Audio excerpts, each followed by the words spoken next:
अय्यूब जानता था कि दुनिया आसान नहीं है और उसे यकीन था कि उसकी सच्चाई उसके घर के चारों तरफ एक अदृश्य दीवार बना रही है, परमेश्वर की सुरक्षा जो हर बुराई को बाहर ही रोक देती है।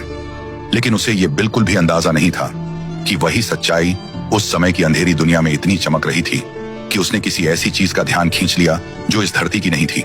जो चीज उसकी रक्षा कर रही थी वही अब उसकी पीठ पर एक निशान बन गई। जब वो प्रार्थना कर रहा था उसी समय उसका नाम लिया जा रहा था एक ऐसी जगह पर जहां दया की कोई जगह नहीं होती। सब कुछ तैयार हो चुका था, एक डरावना पल आने वाला था। लेकिन यह सब शुरू हुआ बहुत दूर, एक ऐसी सभा में जहां कोई इंसान बुलाया ही नहीं गया।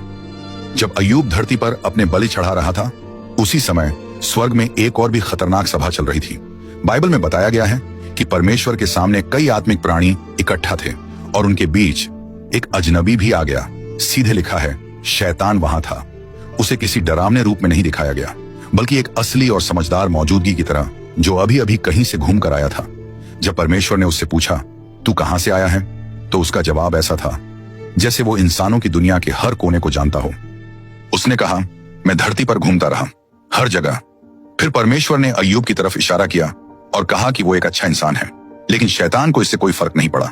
उसने एक ठंडा और थोड़ा डराने वाला जवाब दिया। उसने कहा, क्या अय्यूब बिना किसी वजह के तुझसे डरता है? यहीं पर उसने अपनी असली बात बता दी। उसने कहा कि एक दीवार है, एक सुरक्षा की दीवार जो परमेश्वर ने अय्यूब के चारों तरफ बना रखी है।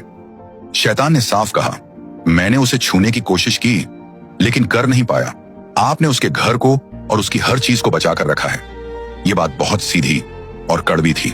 वो कह रहा था, अय्यूब सच में वफादार नहीं है, वो बस अपने फायदे के लिए है। वो इसलिए आपकी बात मानता है क्योंकि उसे बदले में सुरक्षा मिलती है।